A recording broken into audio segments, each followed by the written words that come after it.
Kate Morrison sat in her chair at the Earth Diplomatic Station. The space station orbited around a distant planet called Kepler 442b.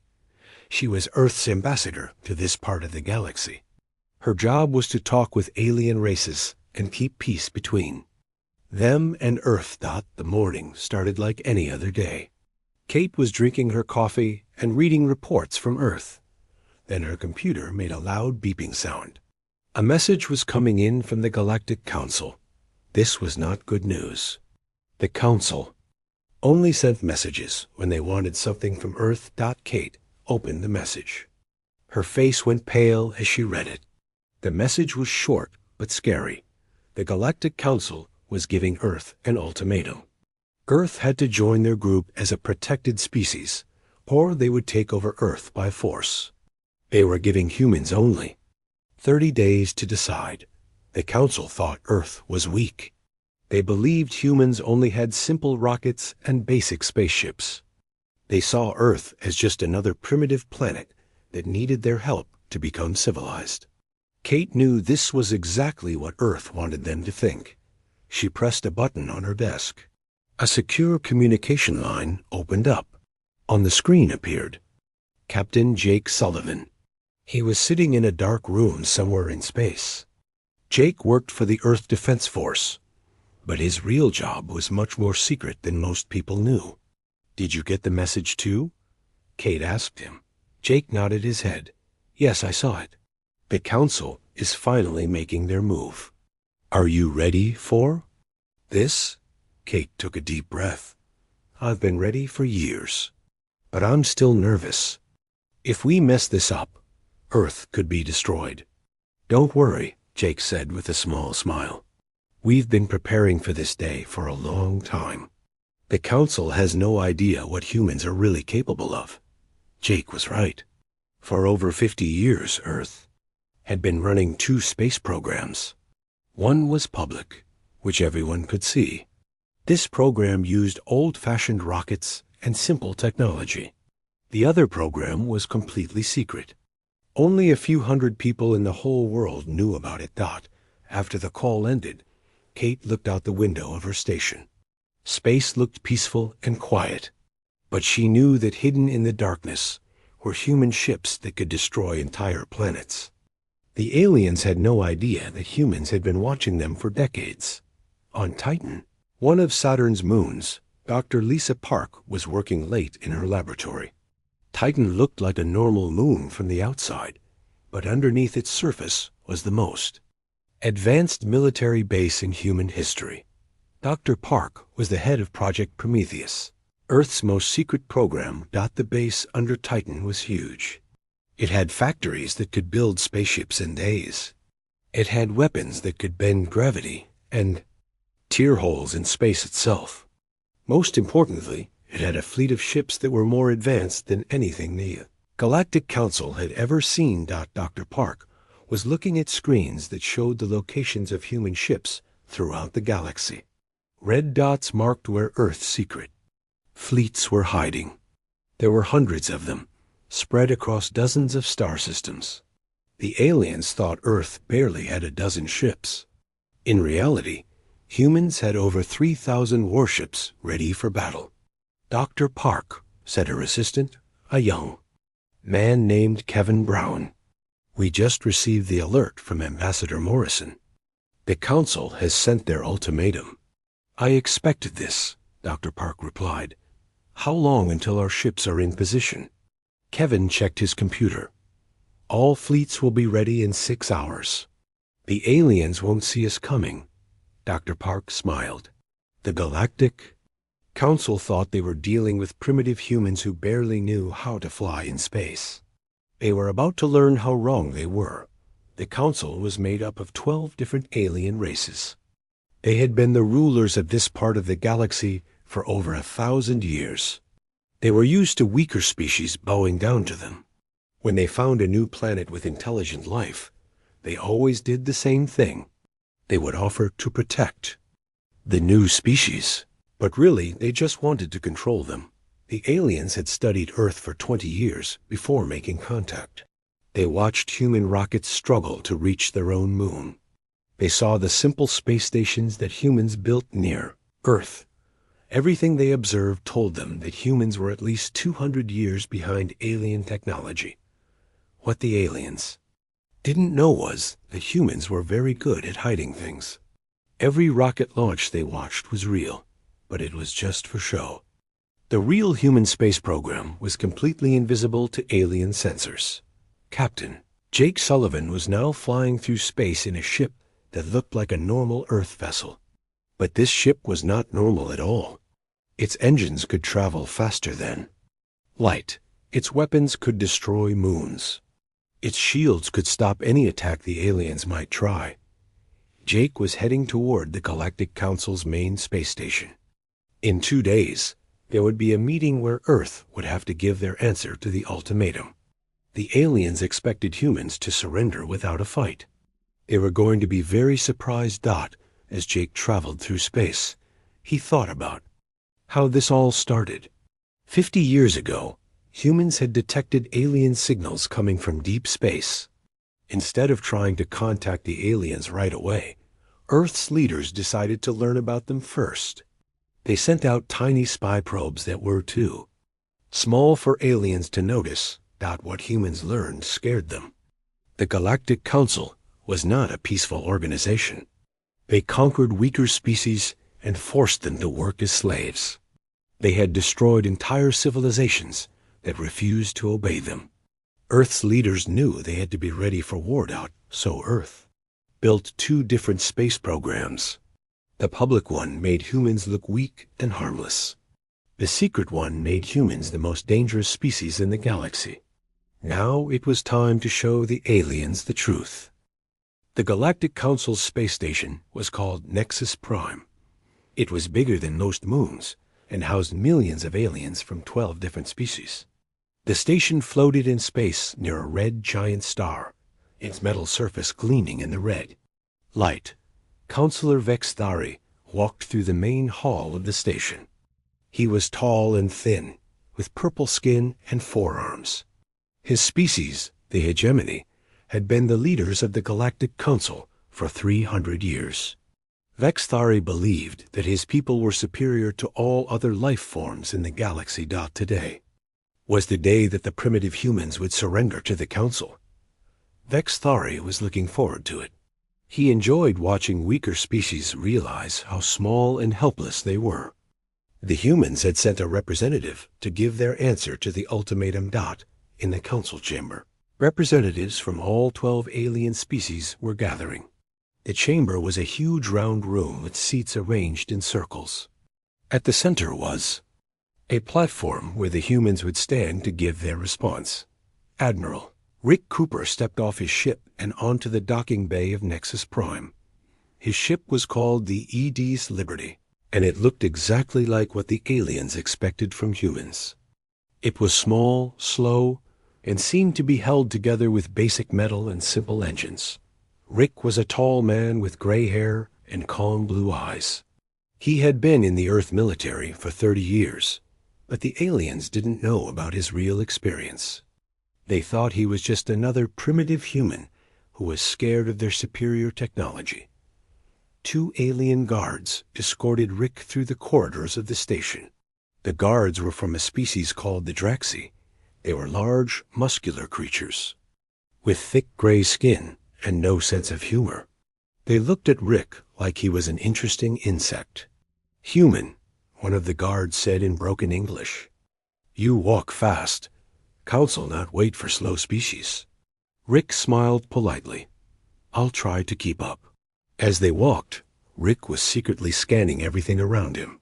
Hidden in his uniform were tiny devices that were recording the layout of the station, the positions of weapons, and the patrol patterns of guards. This information was being sent back to Earth's secret command centers. Lieutenant Commander Amy Rodriguez was not on Nexus Prime, but she was watching everything that happened there. She was sitting in a small ship hidden behind an asteroid field, 3 light years away from the Council station. Her job was to coordinate Earth's hidden agents throughout the galaxy. Amy had short black hair and sharp green eyes. She was one of Earth's best intelligence officers. For the past 5 years, she had been running a network of human spies who were spread across Council territory. Agent Delta 7, report your status. Amy spoke into her communication device. On her screen appeared the face of a man who looked like a typical space trader. His real name was Tony Martinez, but for the past 3 years he'd been living among the aliens as a merchant. The aliens thought he was just a human who had learned their language and wanted to trade with them. I'm in position near the Council's main military base, Tony reported. Their entire fleet is here, just like we expected. They have about 200 ships, all using old plasma technology. Amy nodded. Good. Remember, when the signal comes, you know what to do. Similar conversations were happening all across the galaxy. Humans had spent decades infiltrating alien society. Some posed as traders, others as diplomats or scientists. The aliens thought these humans were just curious primitives who wanted to learn from superior civilizations. In reality, they were gathering intelligence for the coming war. Back on Nexus Prime, Admiral Rick Cooper entered the council chamber. The room fell silent as hundreds of alien eyes stared at him. Counselor Vexthari stood up from his seat and spoke in a voice that echoed through the chamber. Human representative, Vexthari announced, you stand before the Galactic Council to hear our judgment. Your species has been evaluated and found to be primitive and in need of guidance. Rick stood calmly on the platform. He looked around the room and saw the arrogant expressions on the alien faces. They all expected him to beg for mercy. We offer your species a place in our great civilization, Vexthari continued. You will become a protected species under our care. In exchange, you will surrender all military assets to the Council. You will accept our governors to rule your planet. And you will provide 30% of your population to work in our colonies across the galaxy. Murmurs of approval came from the alien representatives. This was how it always went. The Council would make their demands, and the primitive species would have no choice but to accept. Vexthari raised one of his 4 hands. You have traveled far to give us your answer, human. We assume you are here to formally surrender your planet to our protection. Rick looked directly at Vexthari. His face showed no fear, which surprised some of the aliens. Most primitive species were terrified when they stood before the Council. I thank the Council for their generous offer, Rick said in a clear, steady voice. However, Earth must respectfully decline. The chamber erupted in shocked whispers. No species had ever refused the Council's protection. It was unthinkable. Vexthari's purple face turned darker with anger. You refuse our protection? Do you not understand what this means? Your primitive species cannot survive without our guidance.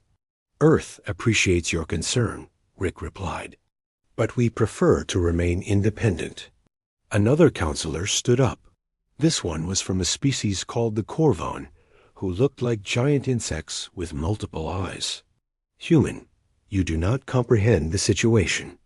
We are offering you a choice only. Out of courtesy, if you refuse our protection, we will take your planet by force.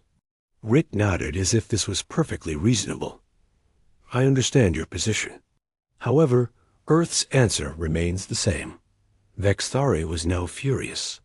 Very well, human. You have chosen the path of destruction.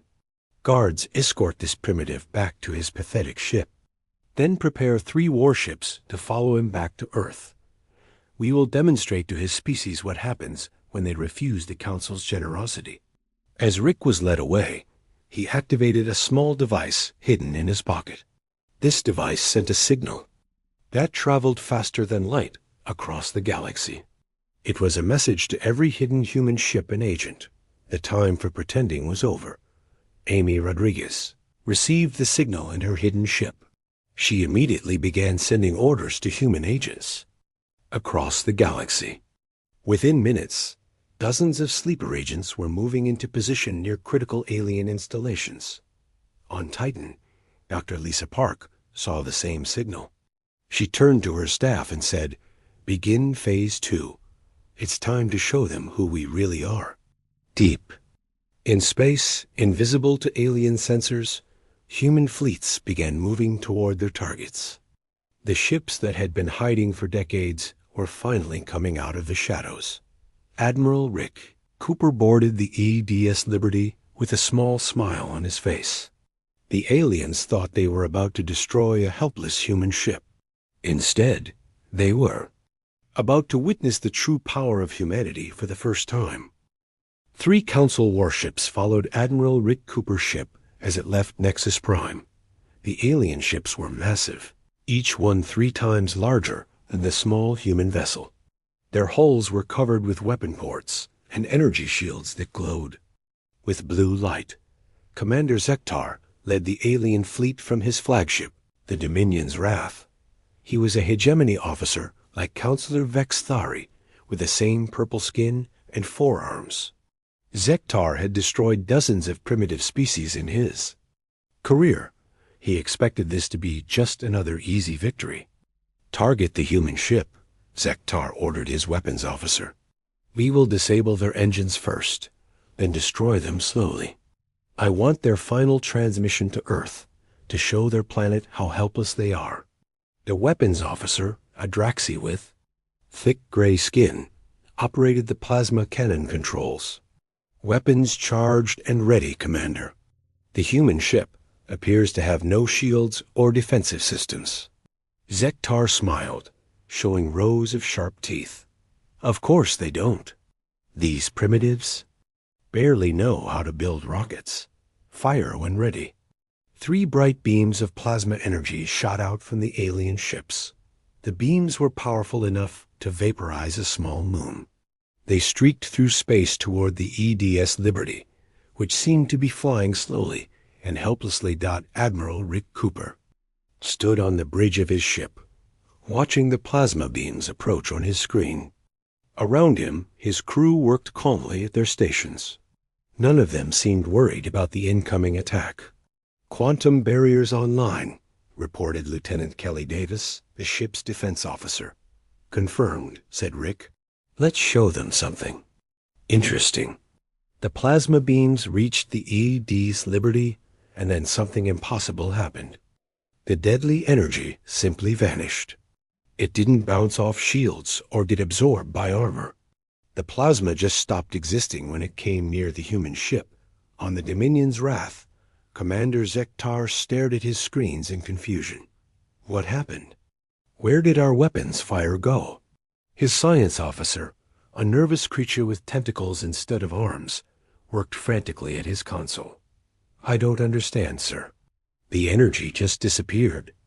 Our sensors show nothing unusual about the human ship." "Fire again," Zektar shouted. "Use maximum power." All 3 alien ships fired their weapons at once.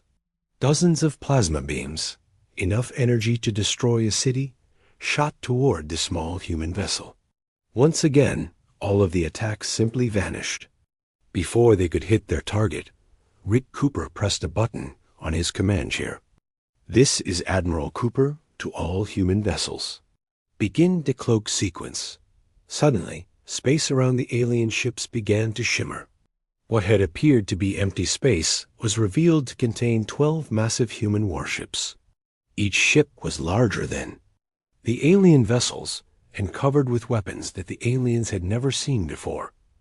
The EDS Liberty itself began to change. Its hull, which had looked like simple metal, started to glow with a soft blue light.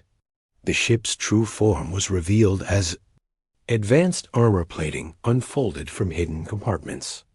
Weapon ports opened along its sides, showing technology that seemed to bend light itself. Commander Zektar's 4 hands shook as he stared at the screens. "This is impossible. Humans don't have technology like this. Where did these ships come from?" From another part of the galaxy, Commander Steve Walsh watched the battle on his command screen. His ship, the EDS Titan's Fury, was hidden near an asteroid belt, waiting for orders. Steve was a calm man with brown hair and steady hands. He had been preparing for this moment for 10 years. "Sir," said his weapons officer, Lieutenant Dan Roberts, "we're receiving the signal from Admiral Cooper. All human fleets are revealing themselves across the galaxy." Steve nodded. "Good. It's time to show the Council what real power looks like. Target that dead moon over there. Prepare the gravitational artillery." The Titan's Fury had weapons that no alien species had ever imagined. Instead of using energy or explosives, it could manipulate gravity itself.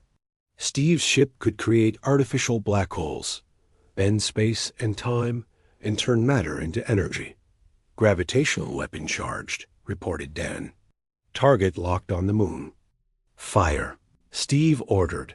A beam of invisible energy shot out from the Titan's Fury toward a lifeless moon that was floating nearby.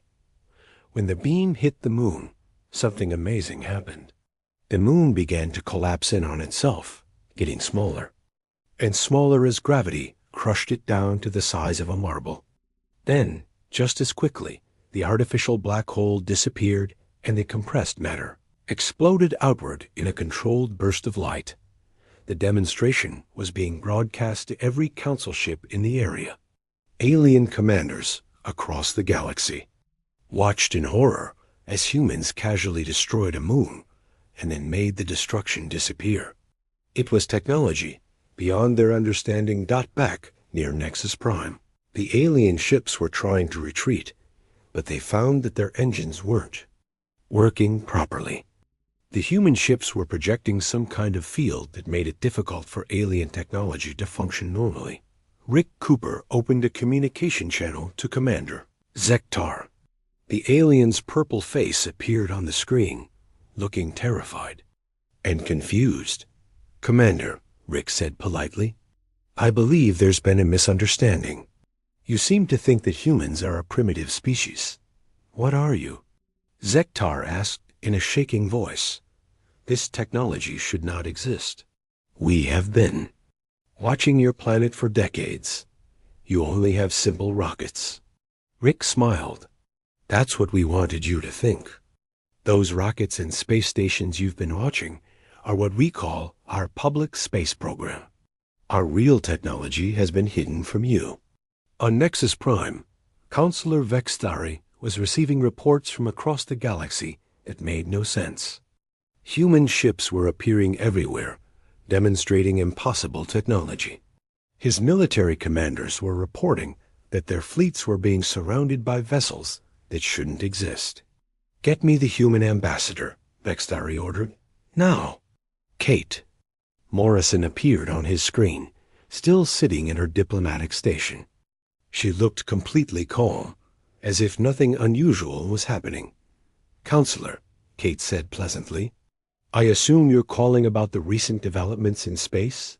"What is the meaning of this?" Vextari demanded. "Your species is supposed to be primitive. You barely have space flight." "Oh, we have space flight," Kate replied. "We've actually been traveling between stars for over 30 years. We have bases in 17 different star systems. We've been watching you for quite some time." Vextari's face went pale. "That's impossible. Our sensors would have detected you. Your sensors can only detect technology that you understand." Kate explained. "Human science developed differently than yours. While you were perfecting energy weapons and plasma shields, we were learning to manipulate space and time itself." On his screen, Vextari could see reports coming in from all over Council territory. Human ships were appearing near every major alien base and colony. They weren't attacking, just making their presence known. The message was clear. Humans had been everywhere for years, and the aliens had never noticed. Lieutenant Commander Amy Rodriguez was coordinating the revelations from her hidden command ship. On her screens, she could see human agents across the galaxy dropping their disguises and revealing their true purposes. Tony Martinez, who had been posing as a traitor near the Council's main base, was now standing in the base's command center. He had walked in past all their security and was calmly explaining to the alien commanders that he had been gathering intelligence for Earth for 3 years. Similar scenes were playing out everywhere. Humans who the aliens had thought were harmless visitors were revealing themselves to be highly trained military operatives. The scope of Earth's deception was becoming clear. Phase 3 is complete, Amy reported to her superiors. All human assets are now revealed. The aliens are beginning to understand the true situation. The Galactic Council was learning that they had been completely outmaneuvered by a species they had considered primitive. Humans hadn't just hidden their technology. They had infiltrated alien society at every level while preparing for this exact moment. Counselor Vexthari tried to contact the Council's military fleets scattered across the galaxy, but something was wrong with their communication systems. Every time he sent a message, it came back as undelivered. The humans were somehow blocking all of their signals without the aliens understanding how. "Sir," his communications officer reported, "we're receiving a transmission from the human ships. They're broadcasting on all Council frequencies." "Put it on the main screen." Vexthari ordered. Dr. Lisa Park's face appeared on every screen throughout Nexus Prime. She was sitting in what looked like a command center, but the technology behind her was unlike anything the aliens had ever seen. Screens showed star maps, with thousands of red dots marking human positions throughout the galaxy. "Greetings, Galactic Council," Dr. Park said in a calm voice. "My name is Dr. Lisa Park, and I am the director of humanity's actual space program. I believe it's time we had an honest conversation." Vexthari leaned forward in his chair. "What do you want, human?" "I want to explain something that your species seems to have difficulty understanding," Dr. Park replied. "You assume that because your technology is advanced, you are superior to everyone else. But you've made a critical error in judgment about humanity." On the screen behind Dr. Park, images began to appear. They showed human cities on distant planets, massive space stations hidden in asteroid fields, and fleets of ships that dwarfed anything the Council possessed. For over a century, Earth's greatest scientists worked in secret, Dr. Park continued. While your species mastered energy manipulation, we learned to control space and time. While you built bigger weapons, we discovered how to rewrite the laws of physics. Colonel Matt Johnson was commanding a group of human ships near a barren planet in the outer rim of Council territory. His fleet consisted of 5 vessels, each one carrying technology that could reshape worlds. Matt was a stocky man with red hair and a beard. He had spent 15 years preparing for this demonstration. "All ships, begin terraforming sequence." Matt ordered his fleet. The 5 human ships moved into position around the dead planet. The world had no atmosphere, no water, and no life. It was just rock and dust floating in space. But the humans were about to change that. Beams of energy shot out from the human ships, but these weren't weapons. They were matter conversion arrays that could rearrange atoms at the molecular level. The ships began pumping gases into the planet's atmosphere, creating air that could support life. Other beams turned rock into soil and created vast oceans. In a matter of hours, alien observers watching from nearby space stations couldn't believe what they were seeing. Terraforming a planet was something that took the Council hundreds of years to accomplish. The humans were doing it in real time, transforming a dead world into a garden planet before their eyes. "Impossible," whispered Commander Zektar from his ship. "This kind of technology violates everything we know about science." Admiral Rick Cooper's voice came over the communication channel. "No, Commander, it doesn't violate science. It just uses science that your species hasn't discovered yet." General Claire Davis was monitoring the situation from a hidden base in the Alpha Centauri system. Her base was built inside a hollowed-out asteroid, invisible to alien sensors. Claire was a tall woman with silver hair and sharp blue eyes. She was in charge of Earth's overall military strategy. "All fleet commanders, this is General Davis," she announced. "Begin Phase 4. Show them the true scope of our operations." Across the galaxy, human fleets began decloaking near major alien installations. The aliens had known about a few dozen human ships, but now they were seeing the truth. Humans had over 3,000 warships spread across 17 star systems. Each fleet was more advanced than anything in Council space. The ships could travel faster than light, manipulate gravity, and survive in conditions that would destroy. Alien vessels.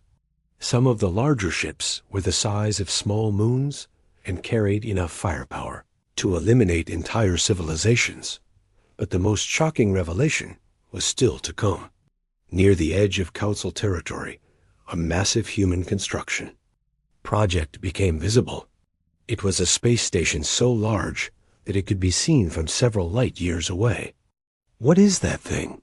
Vexthari demanded, staring at the images on his screen. Dr. Park smiled. "That is Harmony Station, humanity's gift to the galaxy. It's designed to facilitate peaceful communication between all species. The station has universal translators, diplomatic facilities, medical centers, and research laboratories. We built it to create a better future for everyone." The station was a marvel of engineering. It had docking bays that could accommodate ships from any known species. Its central core contained meeting halls where thousands of representatives could gather safely. The outer rings housed advanced technology that could solve problems like disease, hunger, and resource scarcity. Captain Peter Hayes was the commander of Harmony Station. He was a peaceful man who believed in diplomacy over warfare. Peter had spent 10 years designing the station to be a symbol of hope rather than fear. "Counselor Vexthari." Peter's voice came over the communication system. "Harmony Station is open to all species. We invite the Council to send representatives to see what we've built. Our goal is cooperation, not conquest." The aliens were struggling to understand what they were seeing. Every piece of evidence suggested that humans could have conquered the galaxy years ago. Their technology was superior, their fleets were larger, and their strategic positions were perfect for launching an invasion. But instead of attacking, humans were offering friendship. Lieutenant Commander Amy Rodriguez was still coordinating intelligence operations from her hidden ship. Her screens showed the locations of human agents throughout Council territory. After years of pretending to be traitors and diplomats, these agents were now revealing their true capabilities. "Agent Network 7, begin final phase," Amy ordered. In response to her command, human agents across the galaxy began demonstrating advanced technology to their alien hosts. Traders who had seemed to use simple tools revealed that their equipment could manipulate matter at the atomic level. Diplomats showed that they could speak any alien language perfectly, thanks to advanced neural implants.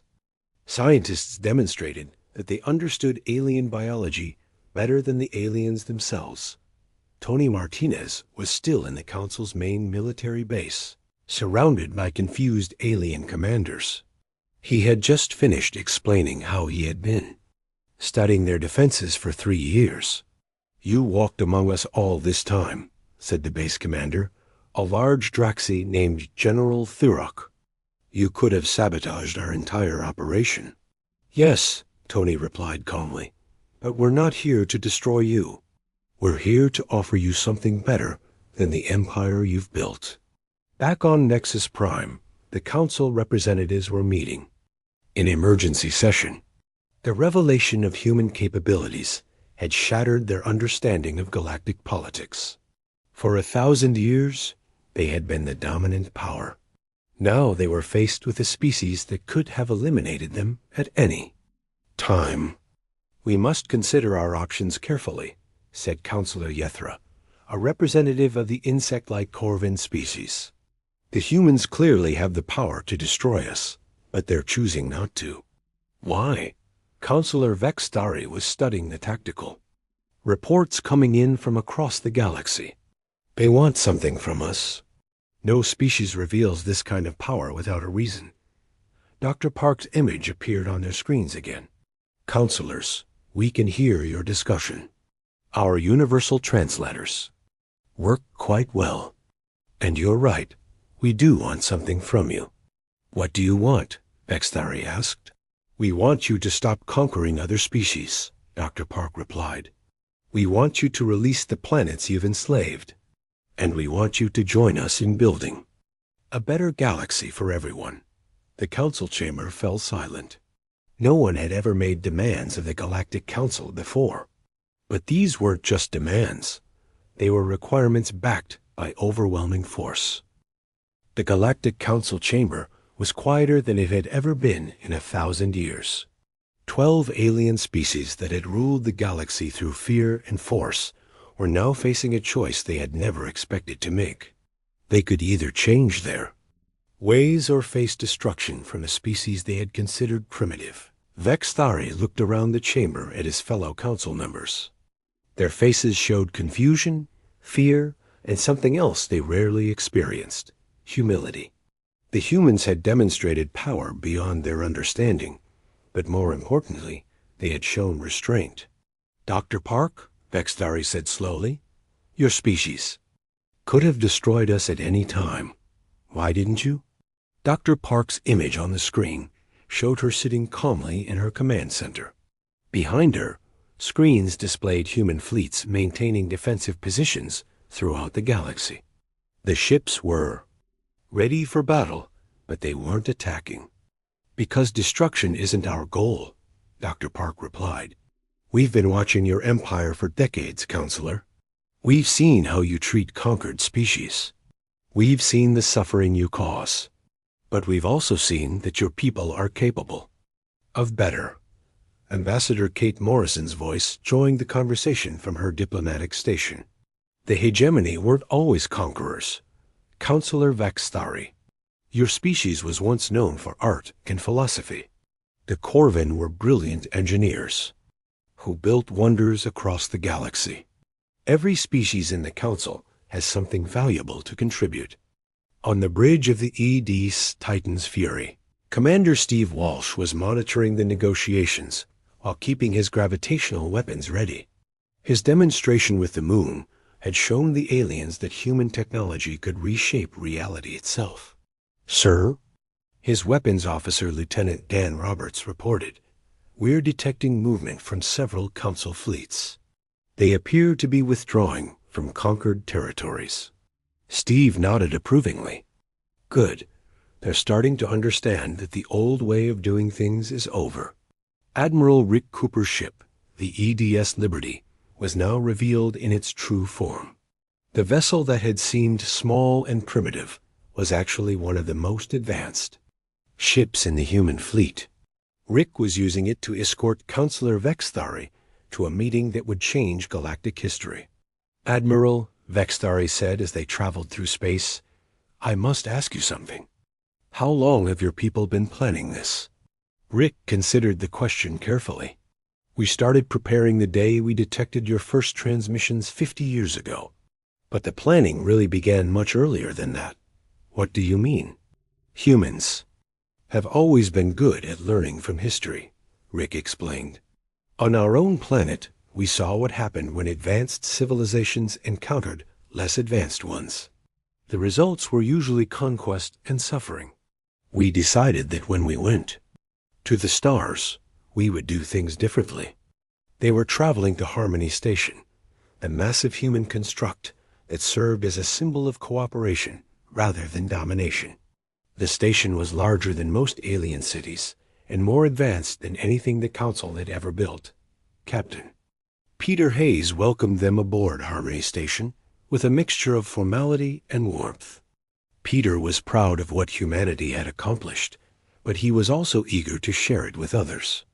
Welcome to Harmony Station, Peter said as he showed Vextari through the corridors. Every system here is designed to accommodate different species. We have environments suitable for all known forms of life, translation systems that work in real time, and meeting spaces where any conflict can be resolved peacefully. Vexthari was amazed by what he saw. The station had medical facilities that could treat injuries from any species, research laboratories where scientists could work together on problems that affected the entire galaxy, and cultural centers where different civilizations could share their knowledge and art. How long did this take to build? Vexthari asked. About 15 years, Peter replied. But we had help from species you've never heard of. What do you mean? Peter smiled. The galaxy is much larger than Council territory, Counselor.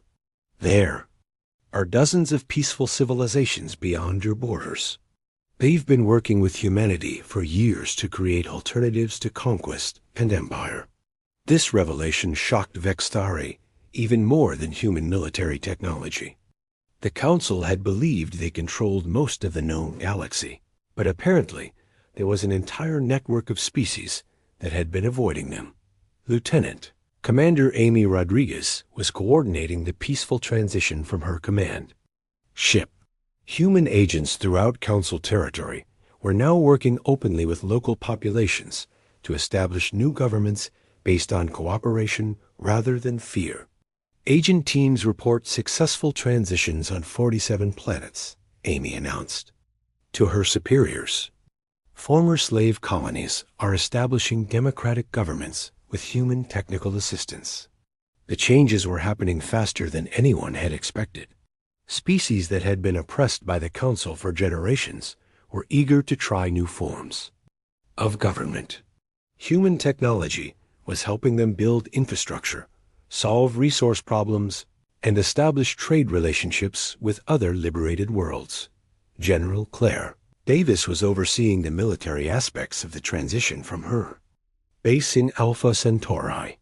Human fleets were maintaining order while Council forces withdrew from conquered territories, but there had been no violence. The demonstration of human power had been so overwhelming that resistance seemed pointless. All Council fleets have ceased defensive operations, Claire reported to Earth Command. We're detecting some isolated groups of ships that refuse to accept the new order, but they represent less than 5% of Council forces. Dr. Park was working on the most important part of the transition, sharing technology. Humans were offering to help other species develop advanced science, but with careful restrictions on military applications. We're providing clean energy systems, medical technology, and space travel capabilities, Dr. Park explained to a gathering of alien scientists. But weapons technology remains restricted until we can establish trust. Colonel Matt Johnson was leading one of the most impressive demonstrations of human capabilities. His ships were terraforming dead worlds throughout former Council territory, creating new homes for displaced populations and refugees from the old empire. We can give you new worlds to live on, Matt explained to a group of former slave species. Planets with perfect climates, rich resources, and no history of conflict. All we ask in return is that you help us build a peaceful galaxy. The signing ceremony for the new Galactic Charter took place aboard Harmony Station 3 months after the initial confrontation. Representatives from over 100 species gathered in the station's main assembly hall, including many civilizations that had been hiding from the Council for centuries. Councilor Vexthari signed the document that dissolved the old Galactic Council and established a new democratic federation. Under the Charter, every species would have equal representation, regardless of their military power or technological advancement. I never thought I would see this day, Vexthari admitted to Ambassador Kate Morrison as they watched the ceremony. My people spent centuries believing that Mike made right. You've shown us something better, Kate nodded. Humans learned this lesson the hard way on our own planet. We fought terrible wars before we understood that cooperation is stronger than conquest. We wanted to spare the galaxy from making the same mistakes. Admiral Rick Cooper was standing with other human commanders. watching as former enemies became partners in building a better future. The human fleet remained the most powerful military force in the galaxy, but it was now dedicated to protection, rather than conquest.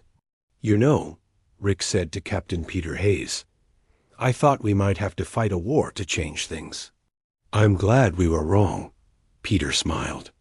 "The best victories are the ones where nobody has to die." Dr. Park gave the final speech of the ceremony, addressing the assembled representatives from across the galaxy. "Today marks the beginning of a new age," she said. "An age where science serves peace, where technology creates abundance for everyone, and where the strongest use their power to protect the weakest." As the ceremony ended, human ships throughout the galaxy began new missions.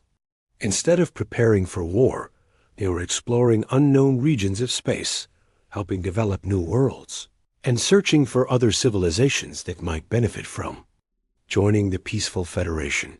The galaxy was vast, and there was still much work to be done. But for the first time in 1,000 years, the future looked brighter than the past. Humanity had proven that the greatest strength was not the power to destroy, but the wisdom to know when not to use it. Commander Steve Walsh stood on the bridge of the Titan's Fury, looking out at stars that no longer represented territories to be conquered, but new frontiers to be explored together. The age of empire was over. The age of cooperation had begun.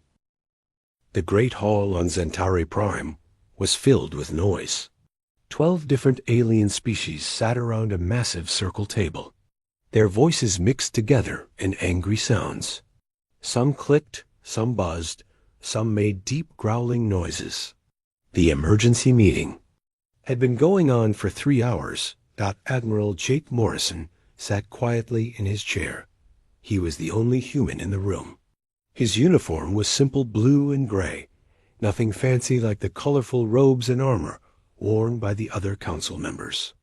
Next to him, Commander Lisa Parker checked her datapad. She looked calm, but her fingers moved fast across the screen. The Zephyrian High Counselor Keth stood up. His tall, thin body cast a long shadow across the table. His skin was pale green, and his eyes were bright yellow. When he spoke, his voice was sharp and cold. "The matter is simple," Keth said. "Humans have colonies in 12 star systems that we need. The Zephyrian Empire is growing. We need those worlds for our people." Jake Morrison did not move. He just watched and listened. Then Vextil stood up slowly. The old Saurid warrior was covered in scars. His thick, scaly skin was dark red with patches of black. One of his arms was missing, cut off at the elbow. His remaining hand gripped the table edge. "You fools," Vextil said. His voice was rough and low. "You have no idea what you are talking about." The other council members turned to look at him. Some laughed. The aquatic delegate made bubbling sounds that meant amusement in her language. "Old warrior," Keth said with a smile, "your people lost to the humans 30 years ago. Of course you fear them, but look around. We are 12 species, working together. The humans are just one small race with old ships and simple weapons." Vextil's eyes burned with anger. "You think this because you have never fought them. You have never seen what they really are. What they really are," asked the insectoid queen, her forearms spreading wide. "They are soft creatures from a small world. They die easily. They have no natural weapons like claws or poison." Vextil shook his head.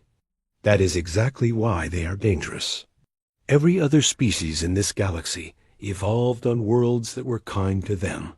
Warm suns, gentle. Rains, plenty of food. But humans? Their world tried to kill them every single day." He walked around the table, his metal leg making clicking sounds on the floor. Ice ages that lasted thousands of years. Massive storms that could destroy cities. Deadly diseases. Poisonous plants. Animals that hunted them. And still they survived. Do you know how? The room became quiet. They became the best killers their world had ever seen. They killed everything else that tried to kill them. They hunted animals bigger and stronger than themselves. They turned plants into medicine and poison into weapons.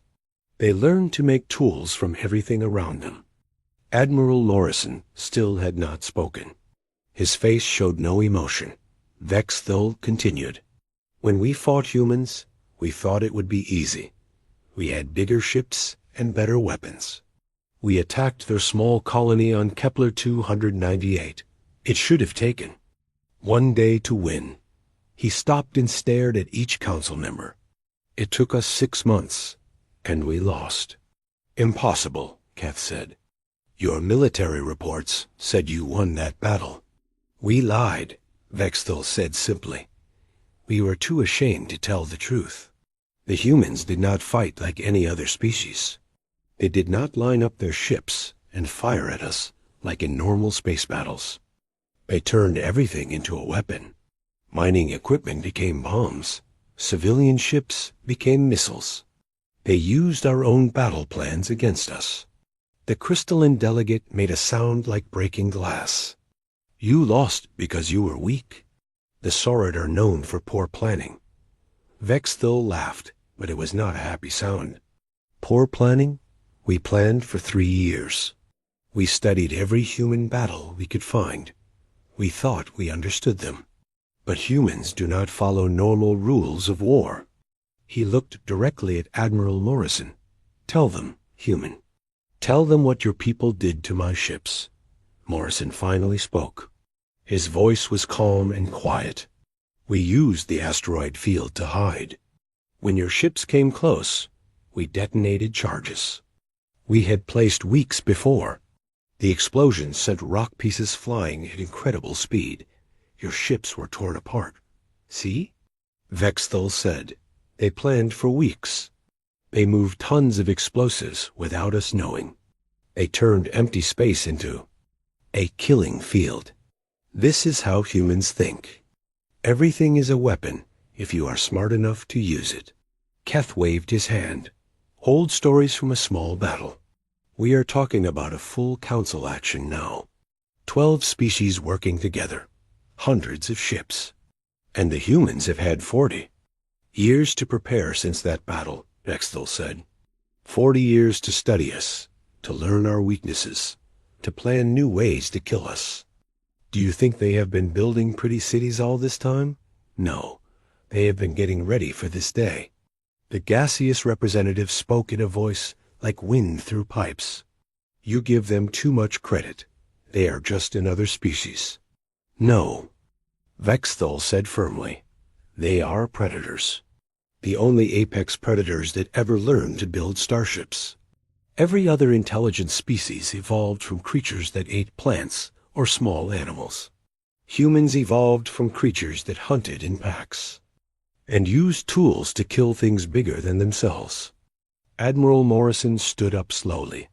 The room became completely quiet. He looked around the table at each alien face.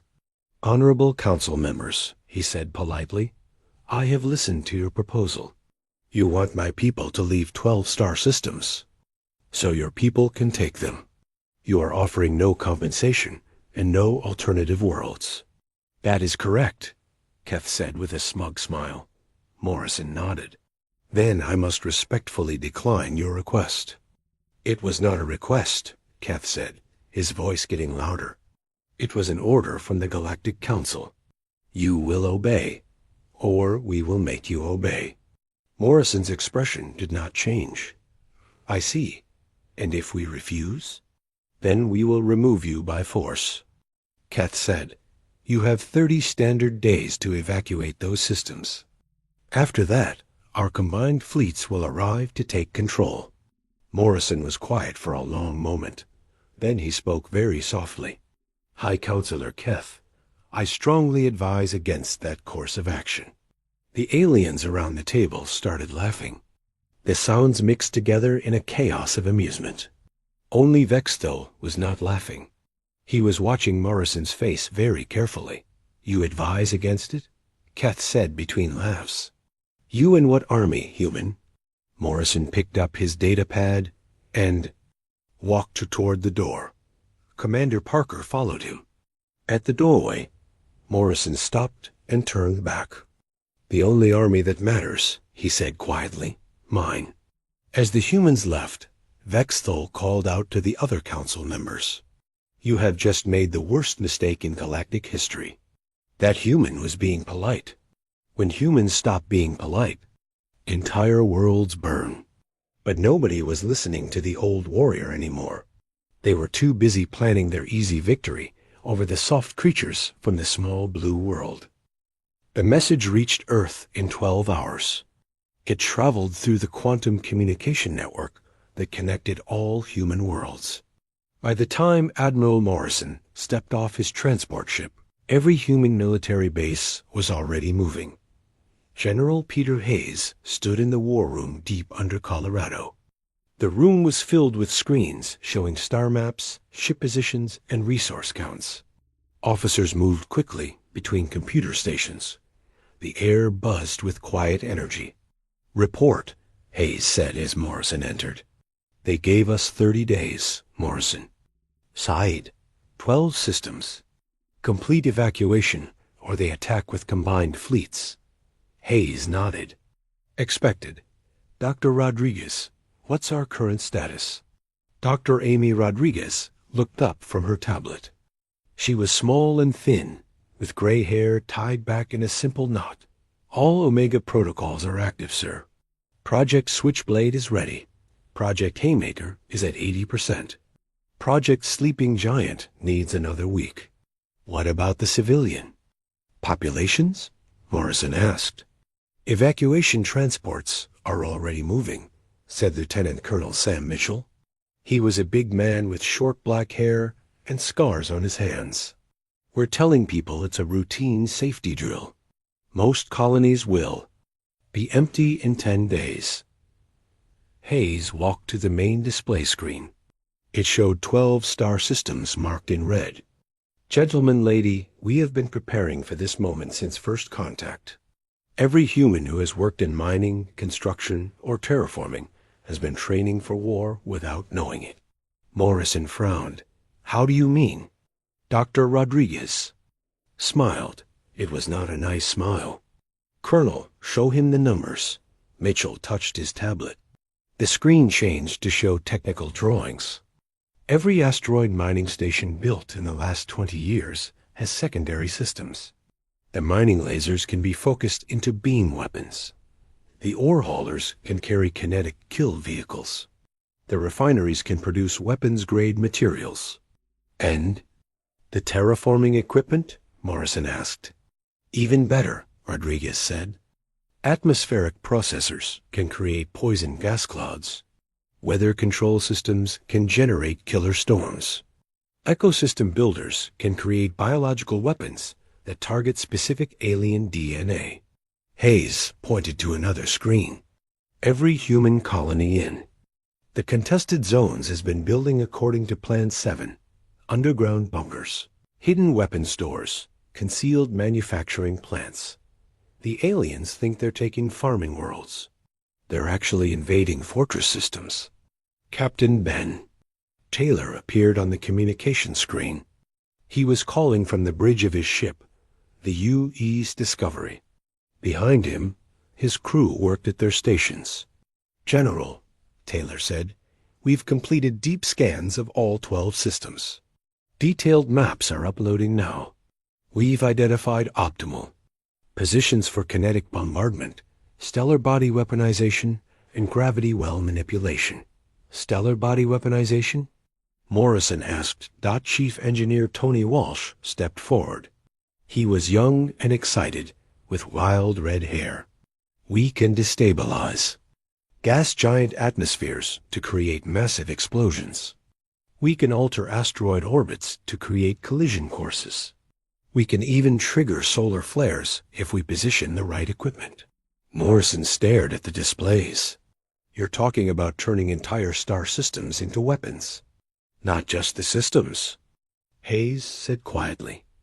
"Everything in them. Every rock, every gas cloud, every piece of space debris. When the aliens arrive, they won't be fighting our ships. They'll be fighting the universe itself.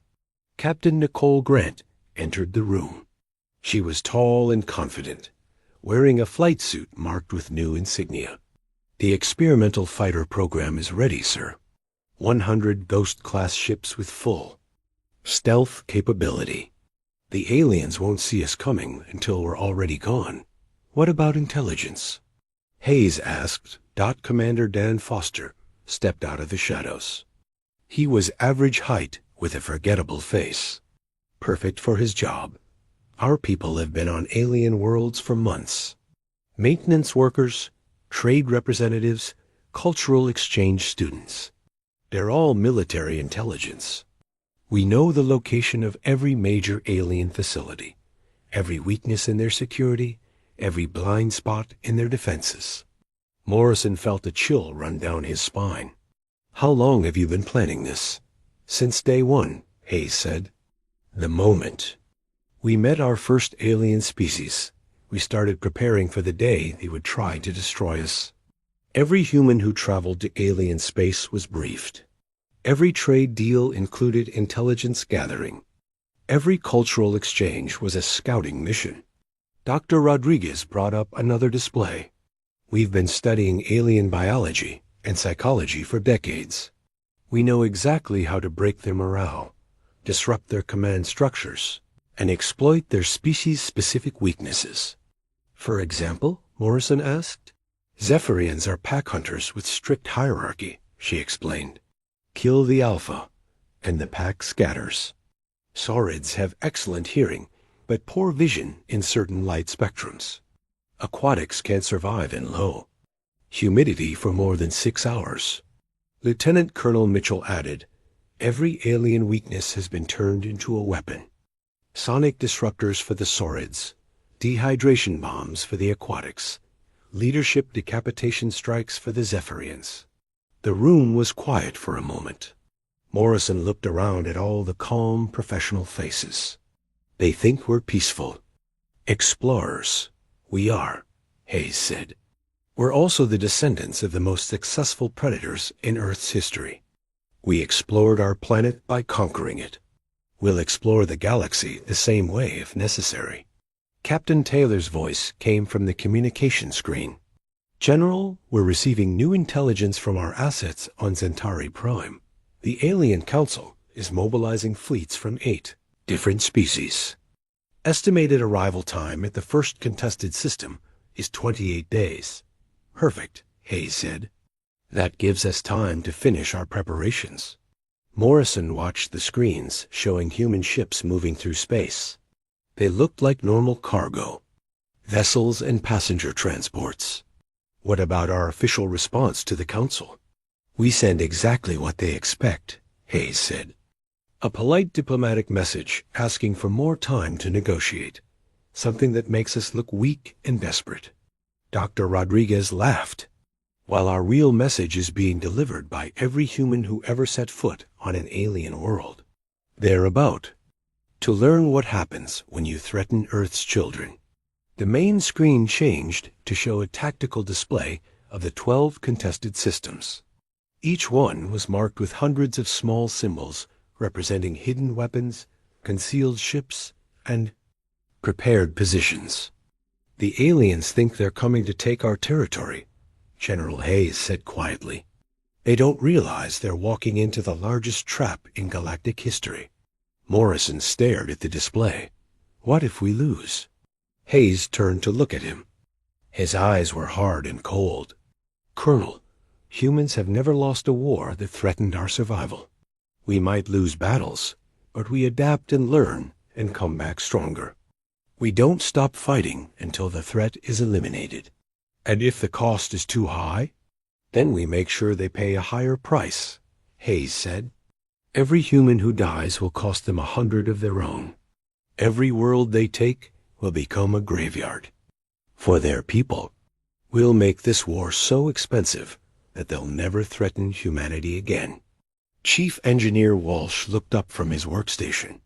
General, the final weapon systems are coming online. Project Ragnarok is ready for deployment. Morrison didn't ask what Project Ragnarok was. He was beginning to understand that humans had been preparing for total war while pretending to be peaceful traders and explorers. The communication screen chimed. Captain Taylor spoke again. "Sir, alien scout ships have been detected at the edge of Kepler 442 system. First contact estimated in 72 hours. General Hayes nodded. "All stations, this is not a drill. Humanity is going to war. God help anyone who stands in our way." As Morrison left the war room, he could hear the quiet sounds of a military machine activating. Across human space, millions of people were getting ready for battle. The aliens had given them 30 days to surrender. They were about to learn that 30 days was more than enough time for humans to turn the galaxy into a killing field. Fleet Admiral Rexstar stood on the bridge of his flagship, the mighty Zephyrian dreadnought Conquest. Around him, his fleet stretched across space like a metal constellation. 47 ships from 5 different alien species, all united in their mission to teach the humans a lesson. "Status report," Rexstar ordered. His yellow eyes gleamed with confidence. "Approaching Kepler 442 system, Admiral," reported his tactical officer. "Long-range scans show minimal human presence. One small frigate and what appears to be empty mining stations." Rexstar smiled, showing his sharp teeth. "As expected. The humans have run away like frightened animals. This will be easier than we thought." On the planet below, human colonies had indeed been evacuated, but they weren't empty. Captain Steve Collins stood in the command center of what looked like an abandoned mining facility.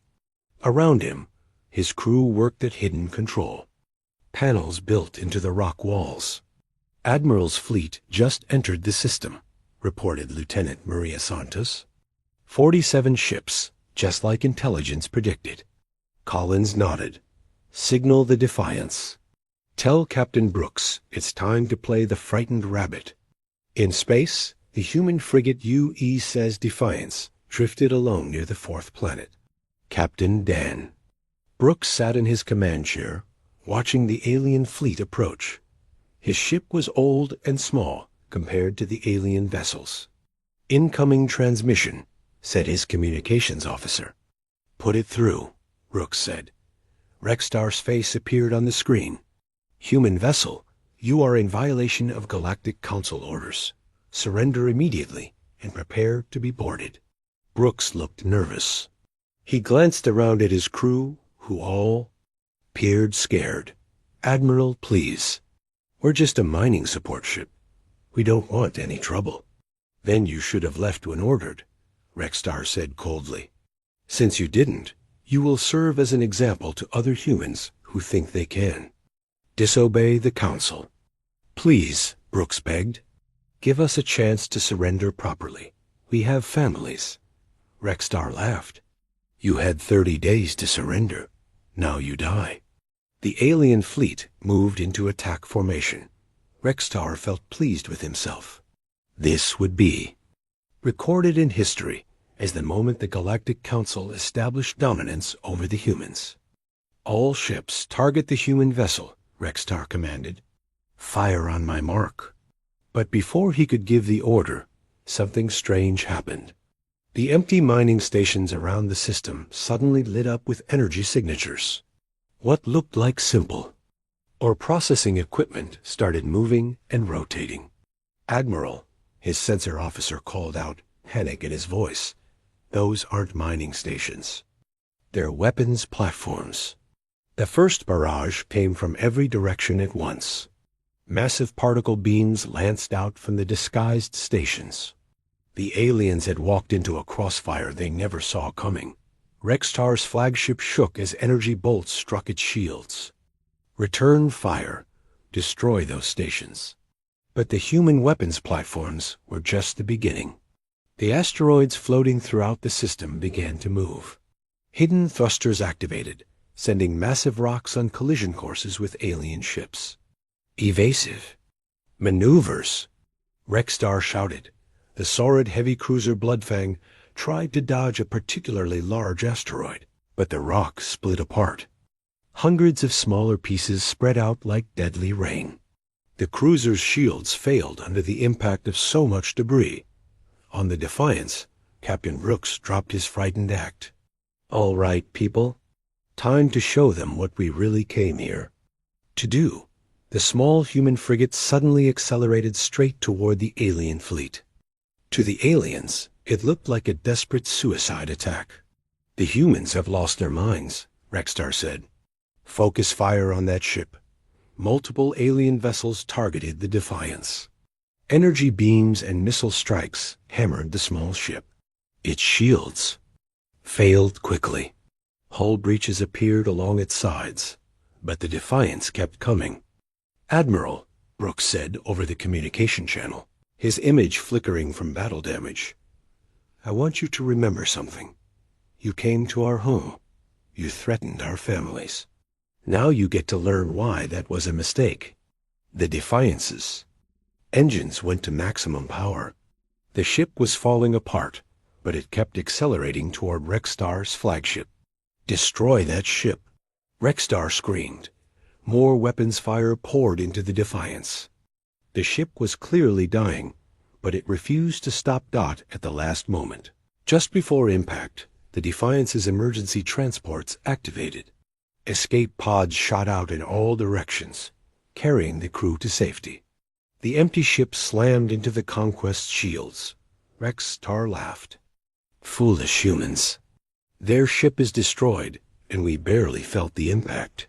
Then the Defiance's reactor detonated. The explosion was not random. Human engineers had calculated the exact point of impact, the precise angle of approach, and the optimal moment for detonation.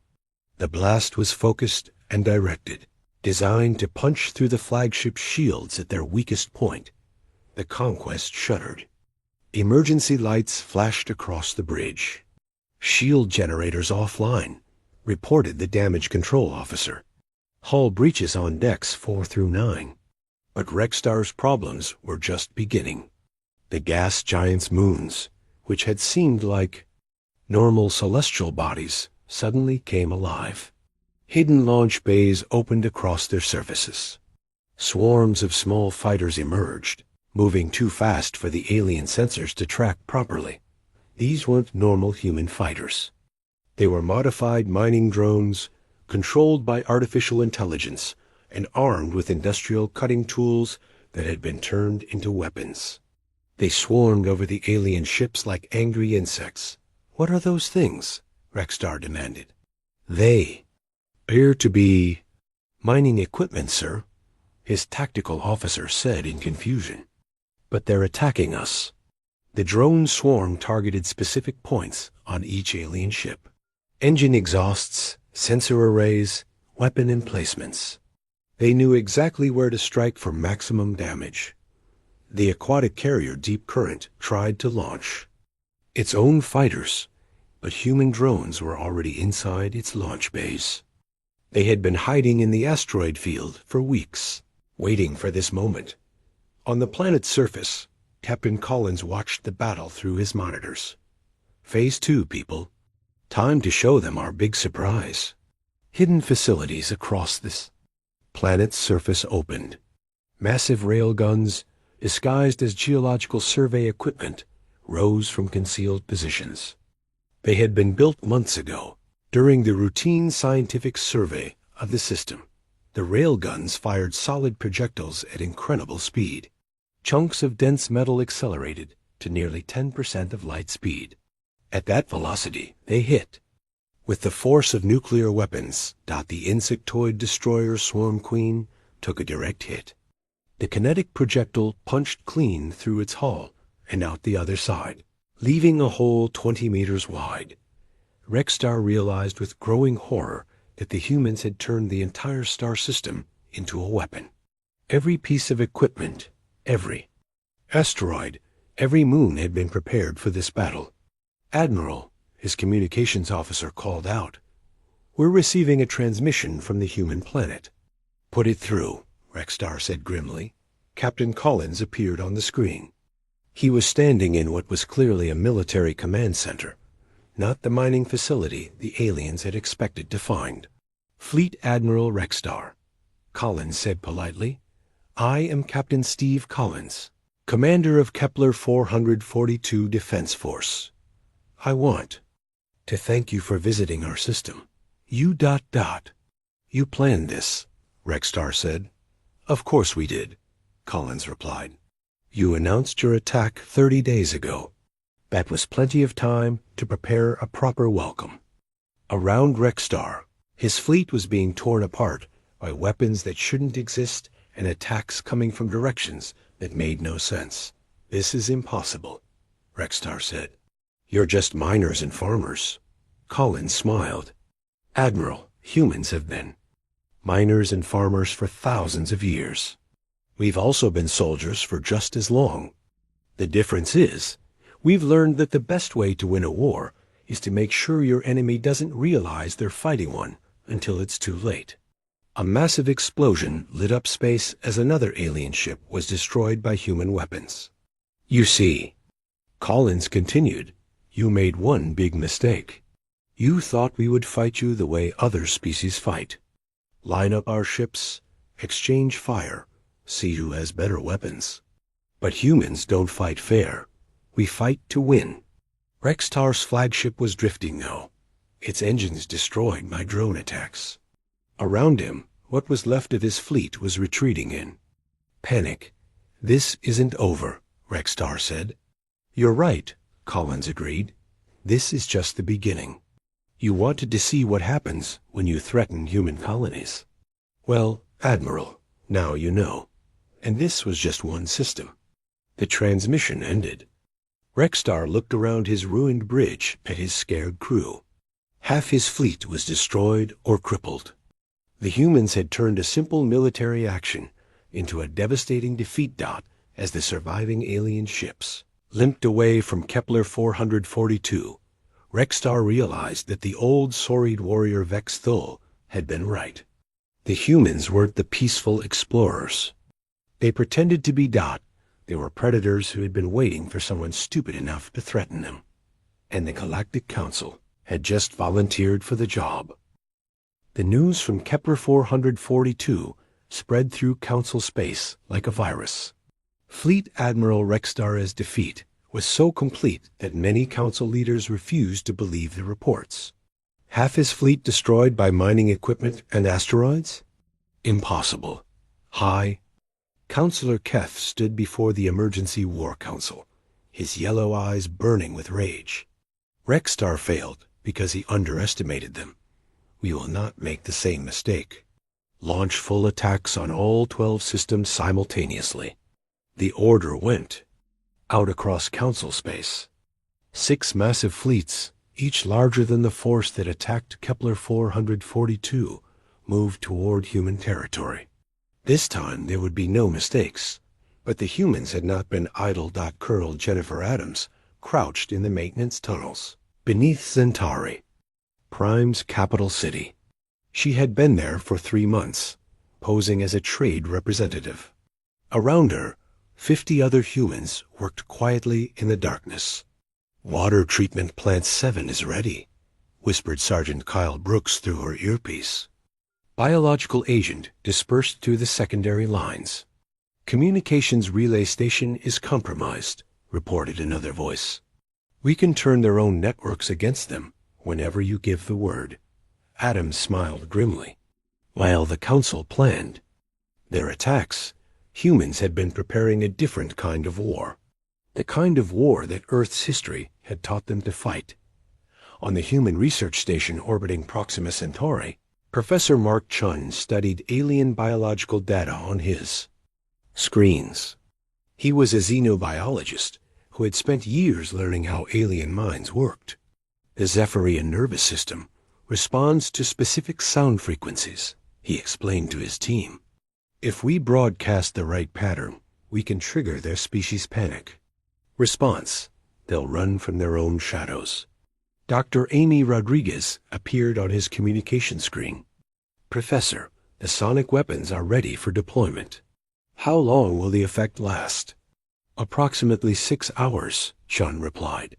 More than enough time for our forces to eliminate them while they're paralyzed with fear. In the asteroid belt around? Wolf 359. Captain Lavra Davis commanded a converted mining vessel that looked like junk floating in space. Her ship, the Deep Strike, was actually a highly advanced stealth attack craft. Alien fleet approaching, reported her sensor officer. 87 ships, multiple species. Davis nodded. They're heading straight for our colony. Time to show them that space belongs to whoever controls it, not whoever claims it. The Deep Strike and 12 other hidden ships powered up their engines. They had been waiting in the asteroid field for weeks, using the rocks to mask their heat signatures. Major Chris Thompson sat in his cyber warfare center on Luna. Banks of computers surrounded him, each one connected to networks across council space. His fingers moved quickly across multiple keyboards. Initiating Operation Confusion, he announced. All alien communication networks are now under our control. On the screens around him, alien battle plans appeared. But they weren't real plans anymore. Thompson's team had been slowly changing them for days, adding false information, wrong coordinates, bad timing data. The first attack came at the Ross 128 system. The aquatic fleet arrived expecting to find a simple farming colony. Instead, they found Captain Davis and her squadron hiding in a nebula cloud. The human ships attacked like underwater predators, appearing from the gas clouds without warning, striking fast, then disappearing again. The aquatic admiral tried to coordinate his defense, but his communication system was feeding him false information. Enemy contacts bearing 27 Mark IV, his sensor officer reported. But when the aquatic ships turned to face that direction, the humans attacked from the opposite side. Thompson's cyber warfare team was feeding the aliens fake sensor data, making them shoot at empty space, while human ships hit them from behind. At Tau Ceti, the Zephyrian battle fleet met Professor Chun's sonic weapons. The sound waves were broadcast from hidden transmitters throughout the system. When the Zephyrians heard the frequency, their pack instincts turned to terror. Fleet Commander Yethkal watched in horror as his own crews abandoned their posts and tried to hide in the cargo holds. The sound made them feel like prey animals being hunted by something much larger and more dangerous. "What is happening to my people?" he demanded. The human commander, Captain Tony Walsh, appeared on his screen. "You're experiencing fear, Commander. Your species evolved as pack hunters, but you also evolved as prey for larger predators. We found the frequency that triggers those ancient memories." While the Zephyrian crews cowered in terror, human boarding. Parties took control of their ships without firing a shot. The Saurid fleet attacking. Vega learned about human adaptability the hard way. They had studied the defeat at Kepler 442 and came prepared for asteroid attacks and hidden weapons. What they found instead was Captain Nicole Grant and her squadron of ghost fighters. The small ships were invisible to Saurid sensors, which were designed to track large prey animals. "They can't see us," Grant reported to her wing. "Their visual spectrum is wrong, and their sensors are calibrated for big targets. To them, we don't exist." The ghost fighters moved through the Saurid formation like deadly shadows. They attached explosive charges to engine compartments and weapon systems, then vanished before the aliens knew what hit them. When the charges detonated, it looked like the Saurid ships were exploding randomly. Their commanders thought they were under attack by some kind of invisible weapon, but the real terror was happening on Council worlds themselves. Colonel Adams and her teams had spent months preparing for this moment. As alien fleets attacked human colonies, human agents struck at the heart of Council space. On Zentari Prime, the water supply system began delivering chemicals that made the alien population sick but didn't kill them. Sick aliens couldn't work in factories or serve in the military. On the insectoid home world, human agents introduced a modified Earth virus into their hive networks. The virus didn't hurt the insectoids, but it made them sleepy and confused. Entire hive cities fell into chaos as the workers forgot how to do their jobs. The crystalline planets faced a different problem. Human hackers had taken control of their communication crystals, turning their own technology into weapons. Every time the crystallines tried to coordinate their defense, they received false orders that sent them in wrong directions. General Peter Hayes watched the battle reports from his command center on Earth. Every screen showed human victories. Not just military wins, but complete psychological destruction of enemy forces. Status report, he ordered. Zephyrian fleet at Tau Ceti surrendered after their crews refused to fight, reported Colonel Michel. Saurid forces at Vega are retreating in panic. Aquatic fleet at Ross 128 lost 60% of their ships. And our casualties? Hayes asked. Minimal, sir. 3 ships damaged. No crew losses. The enemy is defeating themselves. Admiral Morrison entered the command center. General, we're receiving surrender requests from 4 different alien admirals. They want to negotiate. Hayes shook his head. No negotiations. They wanted a war. They got one. Now they get to learn what happens when you lose a war to humans. On his screen, Professor Chun appeared from his research station. General, the psychological warfare is working better than expected. Alien crews are abandoning their ships rather than fight us. Their morale is completely broken. Good, Hayes said coldly. Fear is a powerful teacher. Maybe next time they'll listen when someone warns them about us. Captain Taylor's image appeared on another screen. Sir, alien news networks are broadcasting stories about human monsters and invisible death ships. They're calling us demons who can control their own technology against them. Hayes smiled grimly. Let them. The more afraid they are, the less likely they'll be to attack us again. Major Thompson looked up from his computers. General, I'm detecting massive fleet movements throughout Council space. They're pulling ships. Back from the front lines. Retreating? Morrison asked. More than that, Thompson replied. They're abandoning the offensive entirely. Some species are recalling all their ships to defend their home worlds. Hayes studied the tactical displays. In less than 48 hours, the combined alien attack had turned into a complete disaster. Not because humans had better weapons, but because they had better understanding of how to break their enemy's will to fight. Sir, called out another officer, we're receiving a priority transmission from Centauri Prime. It's High Counselor Keth. Put him through, Hayes ordered. Keth's face appeared on the main screen. The proud alien leader looked defeated and desperate. General Hayes, I request an immediate ceasefire. Counselor, Hayes said politely, you started this war. You don't get to call timeout just because you're losing. Please, Keth begged. My people are dying. Our fleets are destroyed. Our worlds are in chaos. Hayes leaned back in his chair. Counselor, 30 days ago you gave us an ultimatum.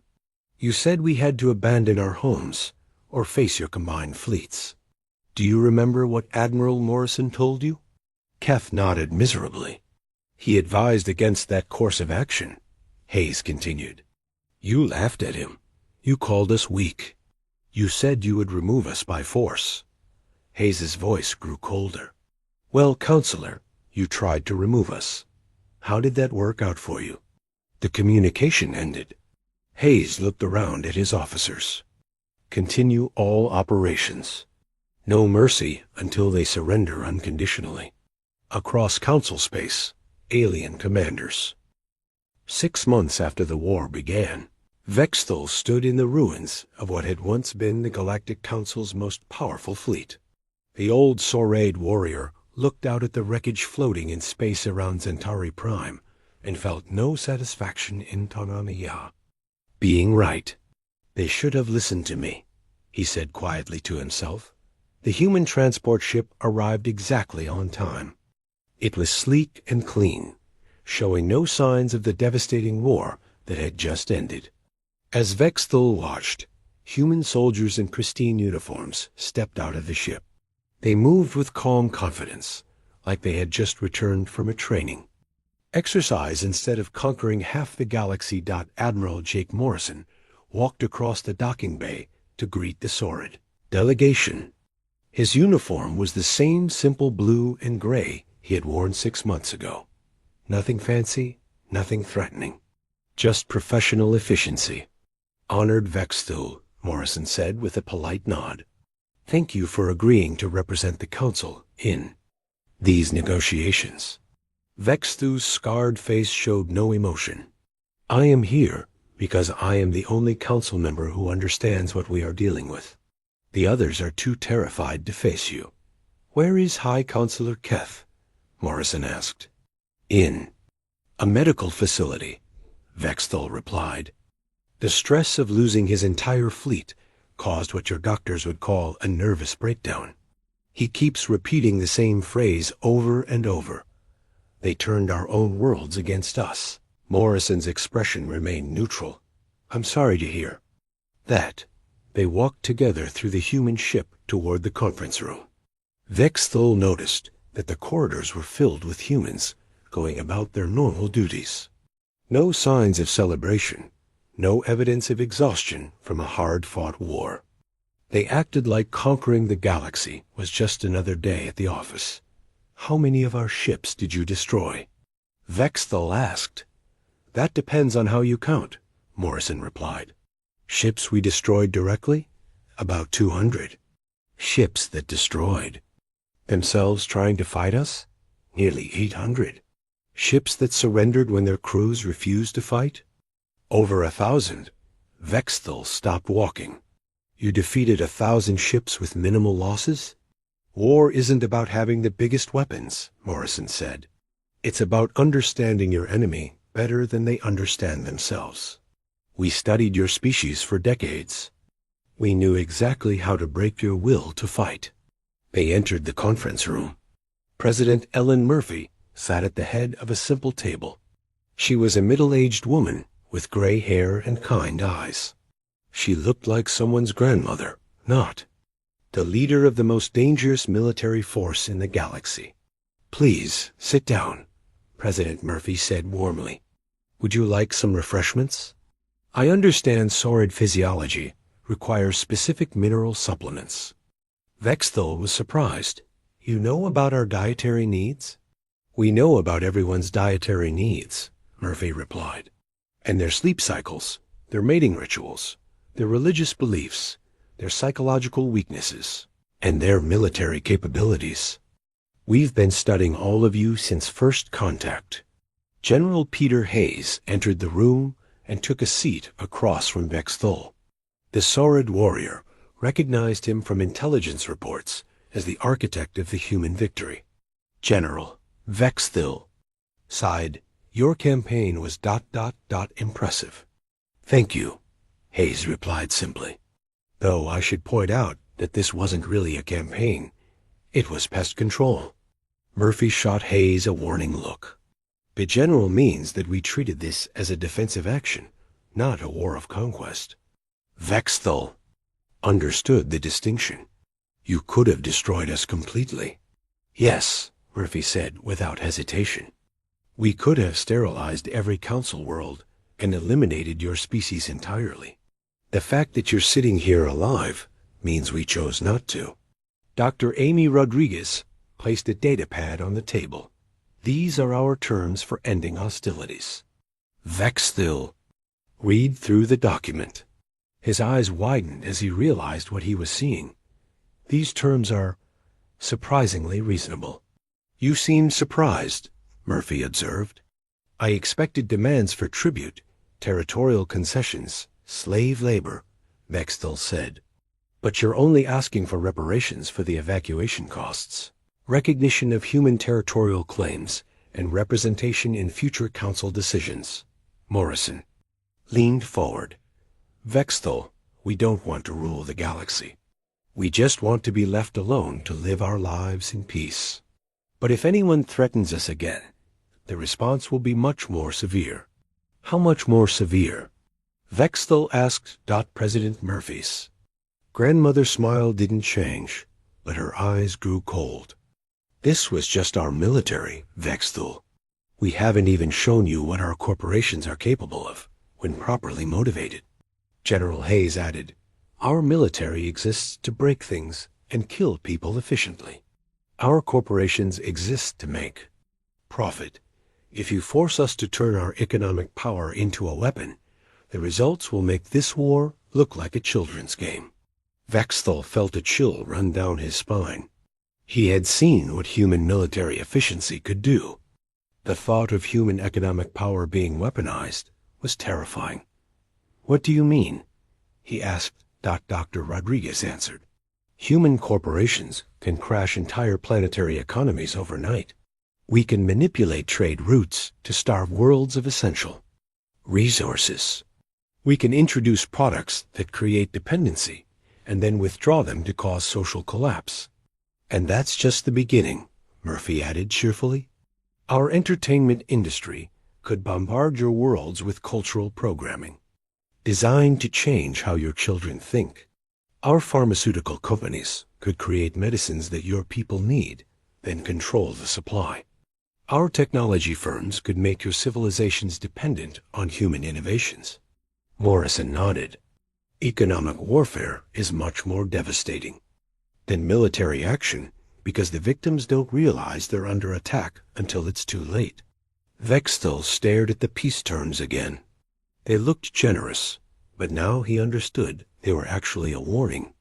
Accept these reasonable demands, or face something much worse.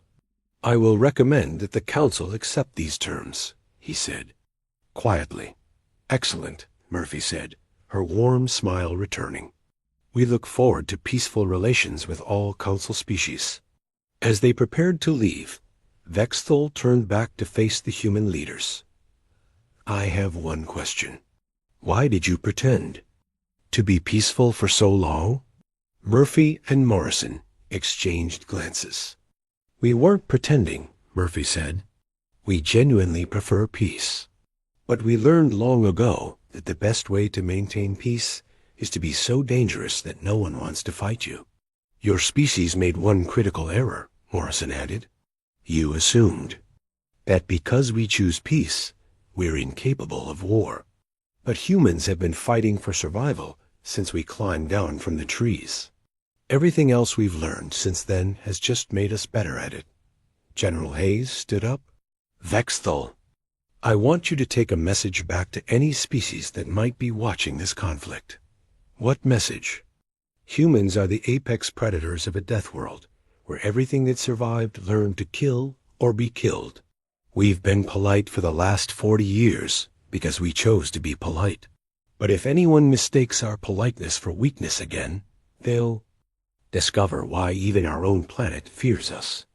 The Saurid warrior left the meeting with the signed peace treaty and a new understanding of humanity's place in the galaxy. As his ship prepared to depart, he composed a final message to be broadcast across known space. To all species beyond Council territory, his message began, you will eventually encounter the humans. They will seem friendly and peaceful. They will offer trade agreements and cultural exchanges. They will appear to be just another young species exploring the galaxy. Do not be fooled. Humans are not like other species. They are the survivors of a world that tried to kill them every day. They learned to turn everything around them into weapons.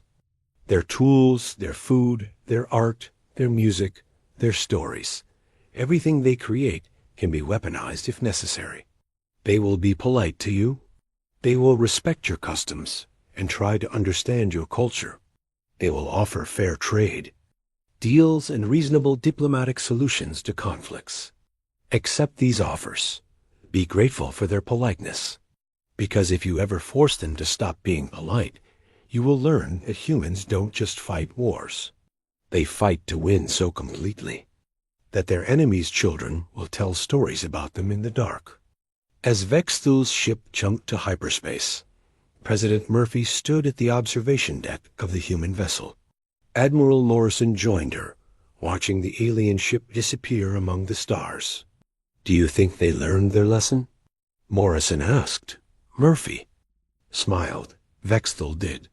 Whether the rest of the galaxy learns depends on how well they listen to survivors. And if they don't listen? Murphy's expression didn't change, but her voice carried the weight of absolute certainty. Then they'll join the survivors. Or they won't survive at all. Back on Earth, life continued as normal. Children went to school, adults went to work, families gathered for dinner. The war that had terrified an entire galaxy was already becoming history. But in hidden facilities around the solar system, new weapons were being designed. Improved strategies were being developed. And human corporations were quietly studying the economic vulnerabilities of every known alien species, because humans had learned the most important lesson of survival. The best way to avoid future wars is to make sure that anyone who might start one understands exactly what they would be fighting. The galaxy now understood. Humanity was not just another species to be pushed around by those with bigger fleets.